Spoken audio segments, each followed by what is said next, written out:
They are known as Los Chapitos, the four most trusted sons of the world's most notorious drug kingpin. The most powerful is the Sinaloa Cartel. Almost the 70% of the world is infected by this cartel. Powerful cartel kingpins often think it's okay to take countless lives, but their family is sacred. No one should dare to touch their family. But if you're in the cartel game, your family is simply not safe. And once you take lives, you make enemies. Your victims' loved ones, rival cartels, and authorities will be on your tail. What's worse, if you take the life of a drug lord's family member, you can be sure they will try and do the same to you. This sort of violence never stops, as every act is avenged, and cartels hardly make truces. In some tragic cases, cartels order hits on sicarios' entire families just to send a message. Their family is innocent. In other cases, the family is just as involved in the dirty business, and their demise is inevitable. Well, the only way to make it out alive is if you get arrested first. Life in prison may keep El Chapo alive, but his sons are still out there, trying to keep the Sinaloa Cartel at the top of the Mexican cartel game. Los Chapitos, as well as other brutal kingpins their age, have suffered grisly fates at the hands of their many enemies. Let's explore some of the most vicious cartel attacks on their rivals' families. It was the afternoon of July 12, 2020, when El Brujo met a grisly demise together with his innocent wife and daughter. Who committed such an atrocity? The Caborca cartel. Why? Well, El Brujo had worked for the infamous Sinaloa Cartel all his life, and for most of his career, the Caborca cartel was a smaller affiliate of Sinaloa. Caborca was led by none other than Raphael Caro Quintero. If that's not a familiar name, learn that Raphael started Mexico's first modern-day cartel, the Guadalajara, together with Miguel Angel Felix Gallardo. The Guadalajara was disintegrated as early as 1989 thanks to a huge DEA operation. But these guys were not to be messed with. And in many ways, if it wasn't for the Guadalajara cartel, we wouldn't have the Sinaloa and the many other powerful cartels today. After Gallardo, aka El Padrino, was arrested in 1989, the Guadalajara cartel crumbled into three smaller cartels: Tijuana, Sinaloa, and Juarez, led by the drug lords working within the Guadalajara beforehand. That's right, El Chapo started out with a driver job for El Padrino, and in the 1970s, the Guadalajara cartel was the single largest smuggler of white powder and pot. So no wonder a lot of small-time employees like El Chapo wanted to prove themselves, climb the ranks, and make the big bucks. So when Miguel and Raphael's cartel was dissolved, the biggest drug lords who weren't arrested or killed took over smaller cartels, such as Sinaloa. This led to what we know today, the never-ending war between big cartels and the ever-shifting loyalties of the smaller cartels. It's an endless eye for an eye in a corrupt world where politicians and authorities protect the highest-paying cartel. It's kind of why the war on drugs doesn't work. Authorities destroy a part of a cartel, then it crumbles into smaller, warring factions, so the violence gets even worse. But anyway, back to Raphael Caro Quintero. As you can imagine, Raphael and El Chapo were good friends ever since their Guadalajara days. They even orchestrated the brutal slaying of DEA agent Enrique Kiki Camarena. In 1984, Kiki worked with Mexican authorities to lead a huge raid on the Guadalajara ranch known as El Buffalo in Chihuahua. This belonged to Raphael. After the raid, 10,000 tons of wood were burned down. To Raphael, this meant $160 million thrown out the window. For the Guadalajara kingpins, this meant one thing: Kiki had to go. So they snatched him in broad daylight, led him to one of Raphael's so-called safe houses, and subjected him to things we cannot describe here. When he would pass out from the pain, a cartel doctor would revive him so he could feel everything. 30 hours later, death came as mercy for poor Kiki. But in his death, Kiki rained hell on the Guadalajara. Producing and smuggling were one thing. Unaliving DEA agents was next-level brutality. When the DEA learned his body was found wrapped in plastic, with his skull punctured by a piece of rebar and several broken ribs, they gave the green light. The DEA was to come in and destroy the cartel from its roots. This was the DEA's largest homicide investigation to this day, and it happened in 1985. Initially, El Chapo made it out all right after this incident. He got his own cartel, which grew to earn the title of Mexico's most powerful criminal organization. To this day, with El Chapo in a federal U.S. prison, the Sinaloa Cartel still makes the biggest earnings in the country. Speaking of prison, El Chapo had escaped Mexican prison twice. But in 2016, he was apprehended a third time, extradited to the US, and sentenced to life without parole in one of the toughest prisons on the planet. Slaying Kiki Camarena was only the tip of the iceberg when it came to Chapo's unspeakable crimes. The Sinaloa Cartel did not die though.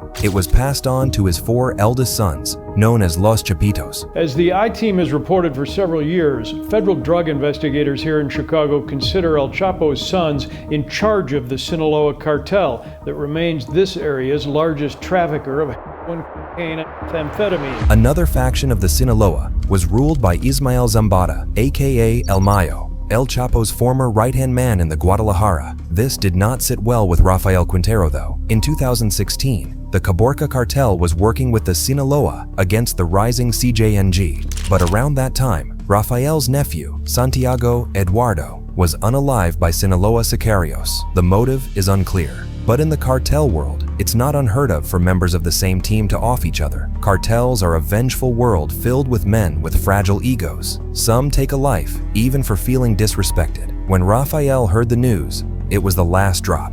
For 3 decades, he'd felt like he was getting the short end of the stick. He'd taken the fall for Kiki Camarena's death. He'd lost his cartel, and he'd even been put on the FBI's most wanted list for helping the Sinaloa. And yet, his friend, El Chapo, always got away easier. This time, Raphael decided to get his revenge. Somehow, he traced the attack on his nephew all the way up to one of the big Sinaloa drug lords, Juan Francisco Herrera, aka El Brujo. He also had an ample criminal record, including murder. So why wasn't he in prison? Well, because El Chapo had pretty much every PD in his pocket, and he protected his men and his crimes fiercely. But in July 2020, El Brujo got a taste of his own bitter medicine. That day, he was driving with his wife and daughter when a taxi forced them to pull over. Out of the taxi descended a whole team of armed sicarios. Holding up their rifles, they surrounded El Brujo's car and massacred the whole family. The 3 died at the scene, and so did the alliance between the Sinaloa and the Caborca.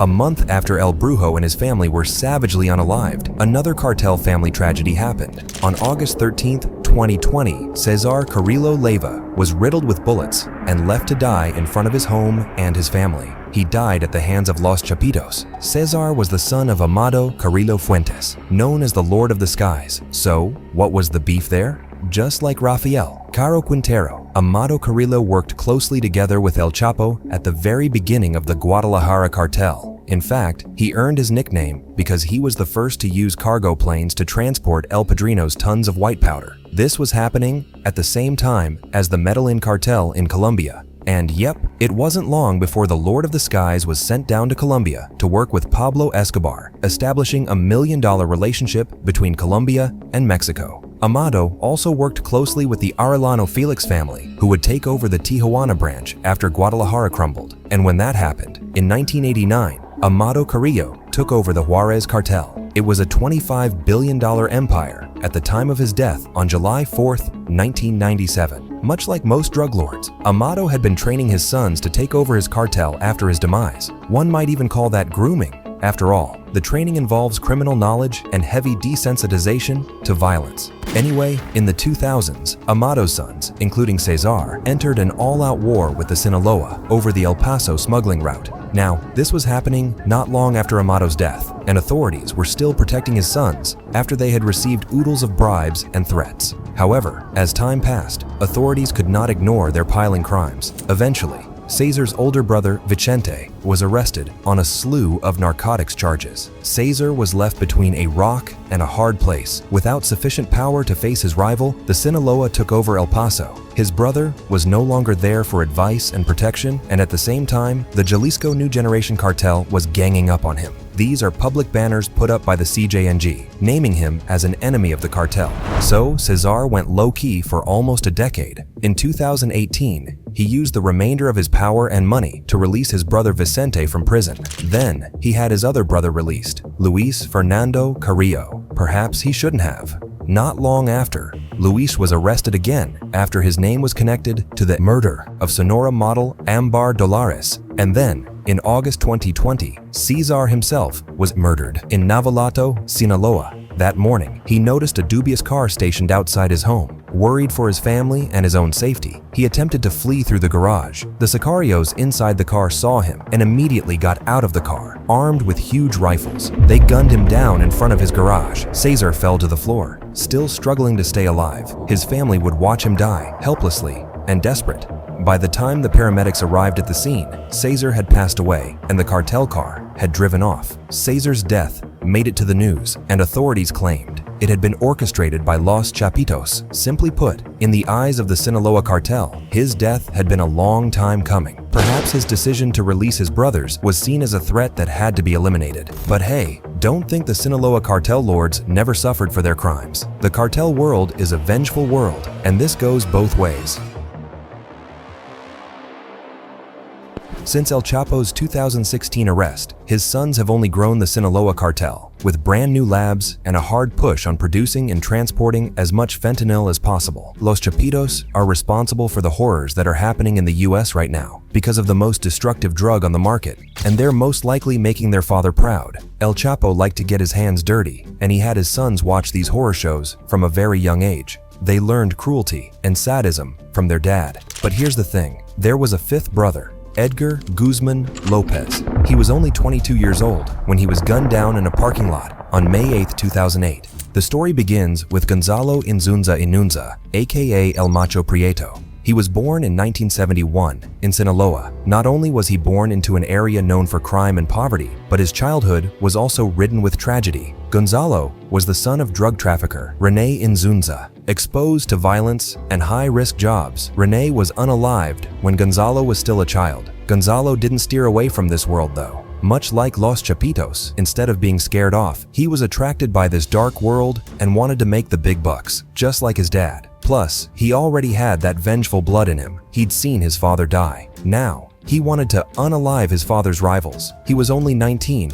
when he pulled out his firearm and offed a man in front of dozens of shocked partygoers. He was exceptionally brutal, even for those in the drug trade where violence is normalized. He was the kind that shot first and asked questions later. And when people owed him money, he would hunt them down and take their lives in broad daylight. Once, his group of hitmen killed a group of men owing him money at a children's party. It was around this time that El Macho caught the eye of El Mayo, El Chapo's right-hand man and the Sinaloa's second boss. In fact, according to some sources, El Mayo was the actual ruler of the Sinaloa Cartel. After all, El Chapo was on the run for most of his Sinaloa days and lived in the mountains for years, so it's safe to assume El Mayo, who had to look over his shoulder a little less, was more capable of running the business. When El Chapo was on trial in the United States, he said people should look at El Mayo as the actual kingpin and the more brutal one of the two. He claimed he was a sort of puppet in El Mayo's vicious hands. But back to El Macho. El Mayo saw great potential in El Macho's thirst for power, vengeance, and blood. So when El Mayo invited El Macho to join the Sinaloa ranks, he grabbed the opportunity with open arms. Within a few years, his ruthlessness earned him a position as El Mayo's chief sicario. Culiacan and its neighboring towns were now terrified of the name El Macho.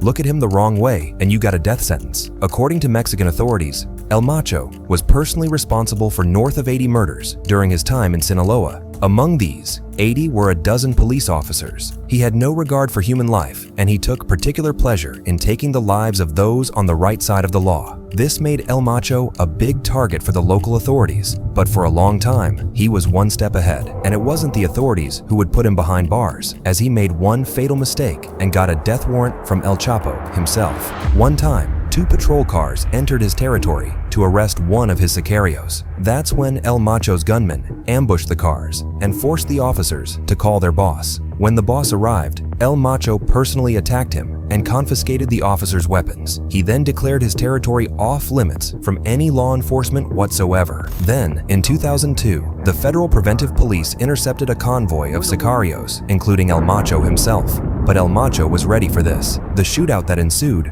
was huge. 4 officers and 1 Sinaloa sicario were killed. Others barely survived. This was the kind of bloodshed that followed El Macho everywhere he went, and it was almost like he was looking forward to these encounters. By the early 2000s, his reputation grew within the Sinaloa Cartel. He was terrifying, even to his fellow assassins. In 2005, he was finally arrested by the Mazatlan Municipal Police. Although he had a plethora of weapons on him and a long criminal record, El Macho managed to evade justice once more. How, you ask? The same way El Chapo escaped prison twice before his 2016 arrest, El Macho bribed his way out of prison. El Macho was back at it, and El Mayo couldn't be happier about it. During El Macho's time as head of assassins, the Sinaloa Cartel acquired new territories and destroyed any enemy attempts to take their turf. The Sinaloa expanded to the biggest cartel in the world, and El Macho was partially responsible for it. El Macho's notoriety grew around the same time as Los Chapitos. By the late 2000s, Los Chapitos were violent young men, ready to take over their father's business in the event of an arrest. El Macho wasn't the only famous assassin anymore. In the late hours of May 8, 2008, 3 men were in a shopping center's parking lot. That's when a convoy of 5 vans ambushed the men. 20 gunmen opened their rifles into the 3 men waiting in the parking lot. One of the men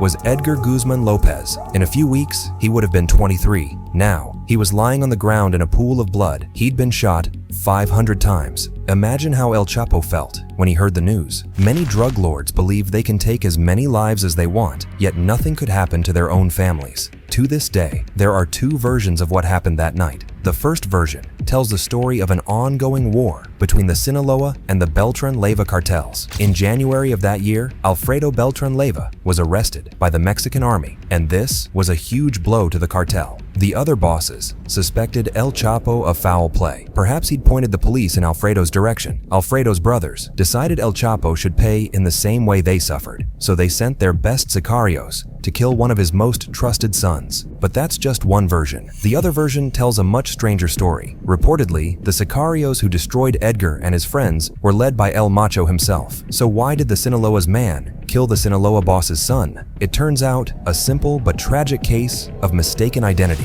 In early May 2008, El Chapo ordered the assassination of El Gaucho. He was also a young man who looked similar to his sons. Even worse, he was out shopping at the same center as Edgar on the same night. And remember, it was really dark in the parking lot that night. A long list of creepy coincidences led El Macho to make the fateful mistake. He was one of the cartel's most trusted assassins. Yet, in the blink of an eye, his reputation was completely destroyed. Now, he had to die for his mistake. Until that day, El Macho was protected by El Mayo. Whatever the context, El Mayo needed him. Except now, El Mayo couldn't protect him from El Chapo. They were equals, and kingpins' families were sacred. No one touches them. El Mayo knew El Chapo would be out for blood, so he left his right-hand man without protection. However, he couldn't just send his man to die, so he arranged for a transfer. El Macho was thus transferred to Sonora, where he proceeded to oversee drug trafficking in the area. But by 2011, someone else wanted him dead: Manuel Torres Felix, another huge figure in the Sinaloa cartel. Manuel was a notorious trafficker who had excellent relationships with both El Chapo and El Mayo.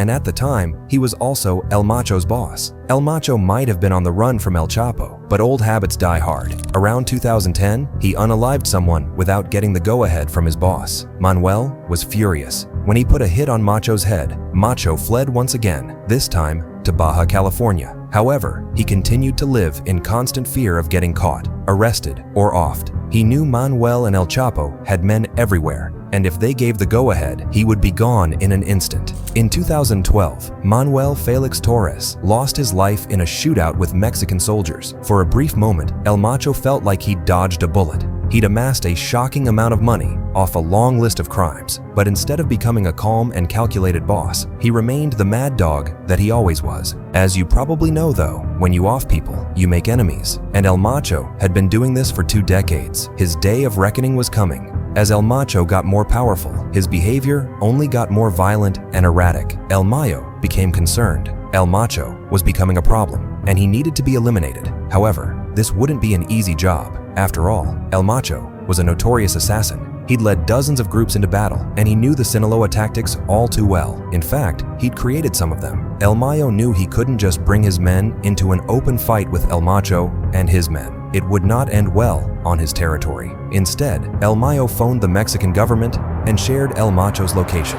On December 18, 2013, A special task force combining Marines and the federal forces arrived at a villa where El Macho thought he was safe. Immediately, El Macho's bodyguards jumped out and started firing their rifles at the officers. El Macho and 2 of his bodyguards were still inside the villa. In the same complex, dozens of terrified people were running around trying to figure out what was happening and hoping to escape unharmed from this chaotic shootout. El Macho was desperate. He was phoning and trying to get back up to come to his address. He knew this would be the end for him. 2 bodyguards could never protect him from an army of Marines and federal agents. However, his bodyguards had rifles and grenades, so every time the officers would try and approach their villa, they would throw grenades at them, and they would retreat. This went on for 3 hours. El Macho then took the walkie-talkie from one of his gunmen and pleaded for backup some more. However, one brave Marine was quick enough to make it all stop. He fired at El Macho from a nearby window. With one perfect shot, El Macho was dead. His bodyguards escaped with his body, taking him to his home territory.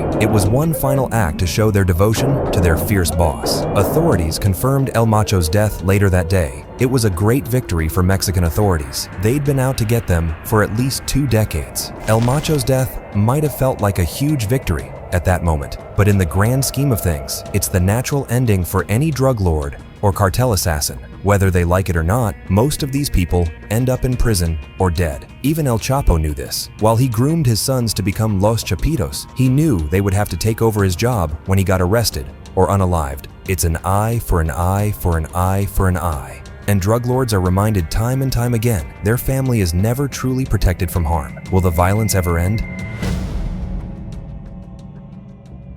Hey, thanks for watching. What are your thoughts on these brutal cases? Do you know similar stories? Let me know in a comment. And before you leave, you know the drill. Like, subscribe, and hit that bell button. See you next time.